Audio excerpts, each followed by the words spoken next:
Hi guys, welcome back to another video with Pratham Test Prep. This is your host Sanjeet Bhatia again with a new video on your legal affairs for your CLAT and AILET 2022 and 2023. I hope everybody is doing great and you are taking care of yourself and also wearing your mask and using your hand sanitizers very regularly. So before we move ahead, a small request that I make to all my students watching these videos is that please don't forget to hit on the like, share, and subscribe button because these are the things that help us and motivate us to make more videos for you guys. Now, today we are back again with legal affairs for CLAT and AILET. I hope you all had a great New Year and you all enjoyed a lot on your New Year's Eve. Now, also, if you're not a part of our Telegram channel, do make sure that you're subscribing to our Telegram channel under the name of CLAT@Pratham, right? So that is the Telegram channel that is mentioned under your screen. So you can definitely look at it and also subscribe to our channel for all the free updates for last 2 to 3 years. Right now, coming to the first legal affairs for the day, I'll not take much time of yours today because it's going to be a quick session, some 7 to 8 legal affairs, and then we'll wrap this up. Right now, coming to the first legal affairs for the day, that is that the direct affront to right to speedy trial. Right, so there was a case that was going on in the Odisha High Court regarding the criminal intimidation, right? But here the person took 15 years to complete the probe, right? So the police was not able to complete the probe in 15 years also. Now, taking into account that there is such inaction by the investigation agency, the Odisha High Court on this Monday quashed the concerned FIR and the proceedings against the person. Also said that the justice of Shashikant Mishra said that the direct affront to the cherished principle of the right to the speedy trial ingrained in the provisions of Article 21 of the Constitution of India. Right? Then the court says, and I say, quote it, unquote again, it goes without saying that the court can neither be a mute spectator to the whims and fancies of the investigation agencies, nor to be a party of it.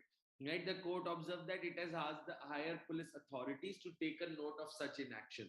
Right? So here you can see that right to speedy trial is a constitutional right. If your probe is not being proved for 15 years, then the court also sees it as an inactive investigation agency, and also they don't take it very seriously. And indeed, they don't want to punish such a person who's been into such case for 15 years, right? So that is the first case for the day.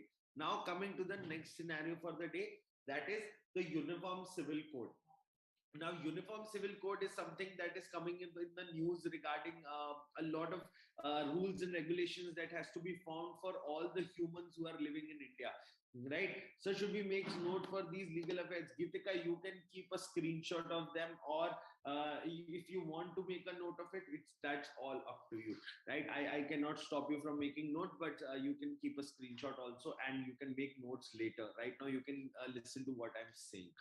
Okay, so now Uniform Civil Code means a civil code which is coming out to govern all the people from all the religions together. There has to be no separate legal affair has to be formed, no separate civil code has to be formed for the same.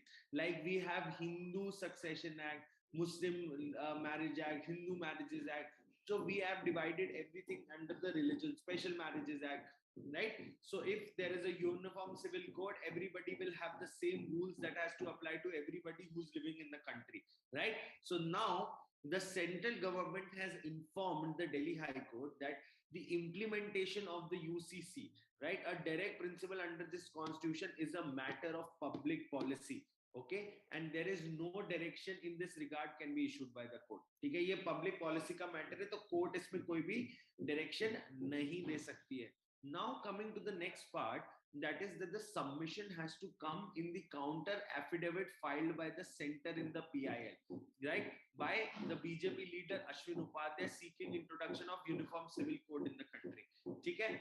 The center also submitted that the parliament exercise sovereign powers to enact laws and no outside power or authority can use a direct to enact a particular piece of legislation. ठीक है, तो कोई court कोई भी authority इस country की parliament को या फिर किसी भी अपने लेजिस्लेटिव बॉडी को नहीं बोल सकते कि आप लॉ को फॉर्म करें, right? There is no power that these authorities have to order these places to make laws for them, right? So parliament को हम नहीं बोल सकते लॉज बनाने के लिए, ना कि और ना किसी और लेजिस्लेटिव असेंबली को बोल सकते हैं, right? So that is something which is very very important and you have to remember this also. ये ऐसे बहुत जगह पे हुआ है कि पार्लियामेंट को आप ऑर्डर नहीं दे सकते, but the court can also act as an advisory to the parliament in formation of such laws, ठीक है? सो वो एक्सपर्टीज मांगे तो ही देनी है, otherwise there is no expertise that the Supreme Court or any other court can give while forming of this legislation, nor they can order it, ठीक है? चलिए, coming to the next news for the day, that is that God cannot be summoned, okay? तो भगवान को हम समन नहीं कर सकते कि आप कोर्ट के सामने आए, दलील दे, ये सब गॉड के साथ नहीं हो सकता। I hope all of you know that, right? Now there was a decision that was given by the lower court regarding the same in the Madras, right, where the Madras High Court overturned this lower court's decision, where they had observed that an idol is believed to be the god by the devotees and cannot be summoned by the court. Okay, while hearing a challenge to the order of the lower court, an idol theft case where the idol was called to be produced in the court to inquire its condition. Now the court says that Justice R. Suresh Kumar says that the god cannot be summoned by the court to be produced for a mere inspection or verification purposes, as if that is a material object of a criminal case. ठीक है जी? तब आप देख सकते हैं very, you might be surprised or it might be something that is sound hilarious to you, but this is what is happening in our country now, to serve the purpose of the impugnated compliance order without disturbing or wounding the feelings of the large number of devotees, ठीक है? because हमारे देश में religious sentiments hurt हो सकते हैं इसी चीज से, the court called for an appointment of advocate commission who along with others concerned will prepare a detailed report on the conditions of the idol, कि आइडल कैसे कंडीशन में है, क्या हुआ है, क्या नहीं हुआ है, उसके लिए एक अलग से उन्होंने कमीशन बना दी, उनको एडवोकेट कमीशन बना दी, and बोला they will investigate in the matter, right? So you can see that when there are so many sentiments that are related to the emotions of the people and the religious sentiments, then the court also takes steps very very carefully. They just don't go for it in one way or the other, but they try to accommodate every section of the society in such judgments. Okay ji, chaliye, coming to the next part, that is that nobody has the fundamental right to a public holiday, ठीक है? तो ये एक और नई चीज जो आपने आज सुनी होगी. So the Bombay High Court has held that the declaring a public holiday, okay, is a matter of the government policy, and there is nobody who can claim a fundamental right to public holiday. Okay, there is nobody in this country who can claim this as a fundamental right. Now the Justice Gautam Patel and Madhav Jamdar, okay, there is no legally enforceable right that can be said to have been infringed. Nobody has fundamental right to a public holiday, right? That's what they have said and that's they have told. Okay, rejecting a petition which was declaring August 2 as a public holiday as it marks the liberation and the independence day of Dadar and Nagar Haveli, right? As it is, we have far too many public holidays in this country. Perhaps the time has come to reduce, not increase the number of public holidays. That's what the court has said. Okay? So this is also something new that you might have heard, and these kind of cases can definitely come up. Next is that the women has the right to not to carry pregnancy, subject to the restrictions also. Telangana High Court has told a rape victim to terminate a 26-year-old, a 26-week-old fetus. Right now, the Telangana High Court has given this recent judgment and also observed that the power under the writ jurisdiction to terminate pregnancy, even when the length of the pregnancy is beyond statutory limit of 24 weeks, as mentioned in the newly formed Medical Termination of Pregnancy Act of 2021. So we have discussed that act on this channel very, very briefly a lot of times. So if you are new to the channel, you can definitely go to our previous videos and watch the same. Now, a woman has the right to make a choice to carry the pregnancy. At the same time, it is her right to not to carry the pregnancy also. ठीक है? Now, however, they are subject to restrictions that are enumerated in the provisions of Act of 1971. तो आप देख सकते हैं, ऐसे नहीं कि कोई भी ये कर सकता है. Definitely there is a basic requirement that is there to go for such a termination or whatever the women is thinking to do, but there are obviously certain restrictions that are applied in such a case, right? So you have to keep that in mind too. Okay, so okay, the last is that the writ jurisdiction, okay, the writ jurisdiction cannot be invoked to challenge the appointment of the arbitrator. ठीक है? तो writ jurisdiction जो है, जो writ jurisdiction, habeas corpus, ठीक है, mandamus और certiorari, prohibition, ये सब नहीं कर सकते आप अगर आपको एक arbitrator को अपॉइंट करना है. तो आर्बिट्रेटर अपॉइंट करने के लिए कोई रिट नहीं लगाई जा सकती. That's what the Kerala High Court has said, and they have said that this is under the provision of the Arbitration and Conciliation Act 1996.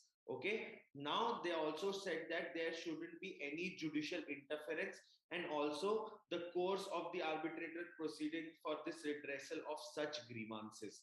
Okay, now they also said, the court also said that it is evident from the provisions in section 13 that the scheme of the act is that the grievance of the party concerning the appointment of the arbitrator shall be addressed in the terms of provisions of the act. ठीक है, जैसा भी है act के provision से follow किया जाए. That being the scheme of the act, according to me, if the court interferes in the arbitral process beyond the ambit of the act, the efficiency of the arbitral proceedings would be impaired. ठीक है, तो court नहीं जाना चाहता arbitrary proceeding के अंदर, because court इसलिए तो नहीं आते ताकि आर्बिट्रेशन जा सके. They have put the clause so that they can get into arbitration without coming to the court and they can find their solution. So basically the court is saying अगर हम इस चीज का डिसीजन देने लगेंगे तो पूरा एक्ट जो बनाने का मतलब है वो खत्म हो जाएगा. The whole act will be impaired. There will be no point in making the act. So this is the kind of thing that you have to keep in your mind while you are reading these judgments, that they have a hidden meaning to them also. It is not very straightforward always. ठीक है, तो यहाँ पे आप पढ़ सकते हैं. And also you can see that the writ jurisdiction, that is why the court has said that they cannot invoke this to appoint for the appointment of the arbitrator, right? So the next is that the temporary shift of residence, ठीक है, अगर किसी का residence shift हो जाता है, it is not a valid ground for the transfer of the cases. ठीक है, केस ट्रांसफर नहीं हो सकता. केरला हाई कोर्ट ने आपको बताया है, while considering a series of transfer petitions that was moved by a woman because she was changing her temporary residence itself to the transfer case. So and she has requested to transfer this case to a place where she is living temporarily and leaving the permanent residence. Now in this case the court said that the temporary residence, particularly rental accommodation, the same is not at all static and can be changed any immediate reason. If the case are transferred to such temporary abode, again and again cases will have to be transferred where the temporary residence is being shifted. ठीक है, ऐसे तो कोई भी किसी दिन भी उठ के चला जाएगा. अगर वो राजस्थान में केस चल रहा है, कोई टेम्पररी शिफ्ट होके सोचिए बंगाल चला गया. ठीक है, arbitrator, Geetika, the arbitrator is a person who is like a, आप क्या कह सकते हैं, कोई एक आदमी जो दोनों पार्टीज के लिए न्यूट्रल है. ठीक है, and he gives you solutions for outside the court settlement, right? So there are arbitrators, mediator and conciliators. ठीक है, तो I would request Geetika to you should go and read about arbitrators, mediators and conciliators. What is the difference between all of them? And because the name of the act is Arbitration and Conciliation Act of 1996, so I will request you to search for arbitrator, mediator and conciliator, all the three, so that there is a clarity in your mind. ठीक है, so that is what you can definitely do. So that is it for today, guys. Thanks for joining this live session. I hope you were able to get some new newses in your gut and you'll be able to understand and take a note of them. And also make sure that you are reading more cases and you are not leaving reading anyway, right? That is something which is very, very important for your CLAT examination. And don't forget to wear a mask and use your hand sanitizers, and also maintain social distancing. If you are above the age of 15 years, do get vaccinated and do take care of yourself. Stay happy, stay healthy, and keep smiling and keep preparing. Hope to see you all on Friday with a new session. Please drop your on the comment box what all sessions you are looking for, what all exams do you want to prepare, and what all you want us to come up in the live session. So we'll be happy to help you all out. Any sessions you recommend, we will be planning the same for the next class. Right? Thank you everyone for joining. Take care of yourself. Hope to see you all very, very soon again.